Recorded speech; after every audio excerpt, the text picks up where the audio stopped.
Hi, everybody. I'm here today to talk to you a little bit about my perspectives.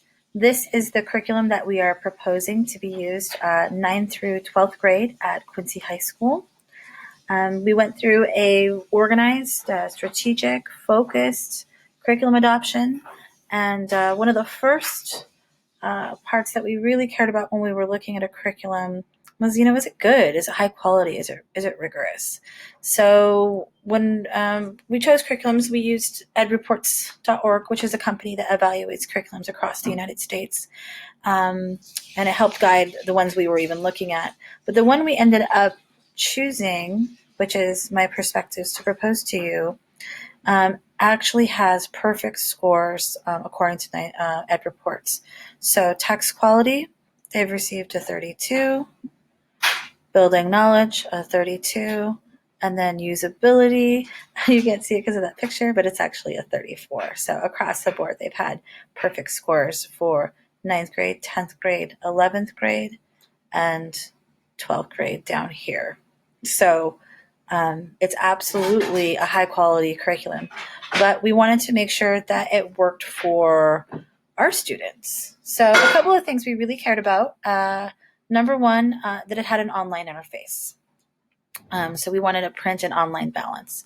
We wanted it to be rigorous. We wanted to make sure that our students prepared for their post-secondary career. We wanted excellent literature choices for our students, especially stories that balance fiction and nonfiction, and from diverse voices. We'd like some Spanish translation, good quality data and assessments.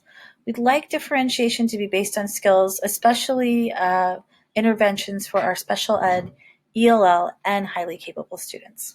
So this is a little program overview. It has 32 pages, which is too much to talk about in the space of this time. But I will walk you through the key components, and then you can feel free to dig through this program overview more if you'd like and reach out with questions.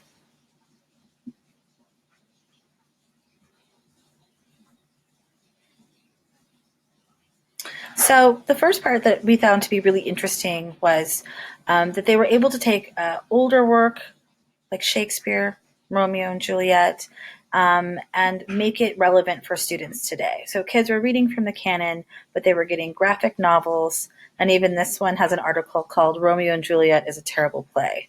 So kids can have debates, explore graphic novels, watch some blogs or films to connect them to what's relevant today with what's happening in the older text. So, and that increases engagement. So this is the student edition, and this is one of the things that really excited us. There's a write-in print student edition, and every student every year when we purchase this curriculum will get a consumable edition that is just there. So they can write down notes, they can highlight, they can use Post-its. It's totally there. But they also have, in tandem with that, an interactive digital student edition. So if we were ever to say move to remote instruction, or we do remote instruction ever again in the future, the learning would be seamless. They would still have that online option, as well as that book they could take home.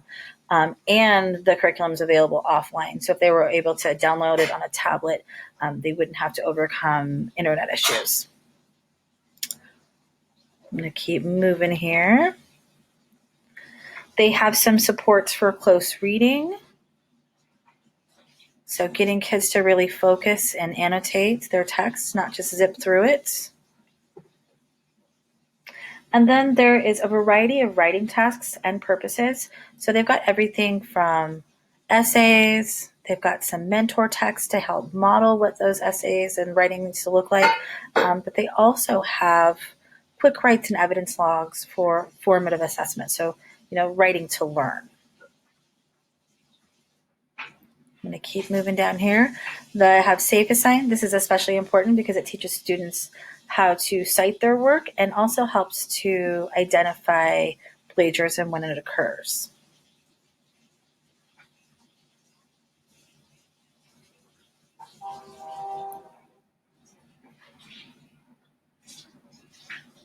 I'm going to keep moving down here.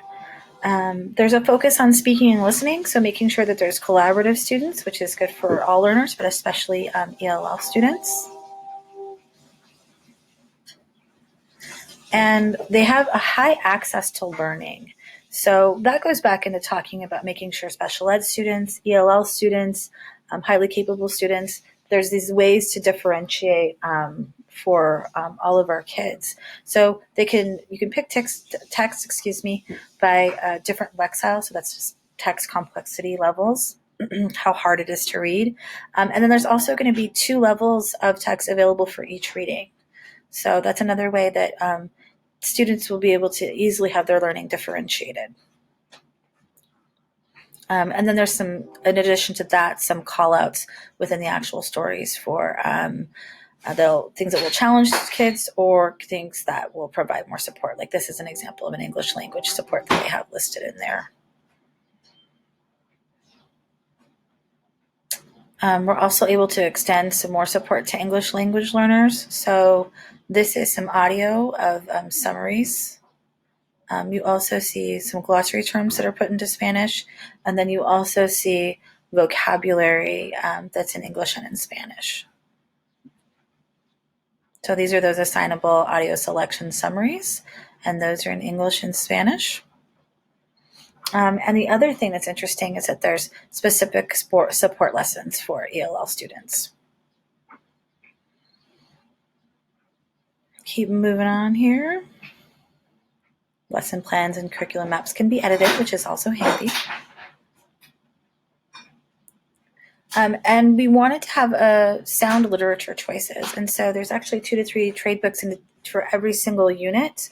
And there's a variety of text complexity levels. But we also have the option to use some of our own books that we've already purchased. So that's helped us with our literature choices. And there's a nice connection to current events as well as nonfiction, topics that exist within social studies, ELA, but and science too. Keep moving on here. And finally, especially at secondary, it's hard to connect, or harder, I think, to connect with families. And this is a fantastic resource that this curriculum has, that every single unit has a home connection letter, and it's available in English and Spanish. And it talks about what's going to be read. It talks about what students are going to learn, what standards they're looking at. So it's especially helpful for us to engage our families with the learning that's happening with our students. Well, that is a quick overview of my perspectives. There is, of course, more information available. Please look at this document more deeply or reach out if you have any questions. Thank you so much.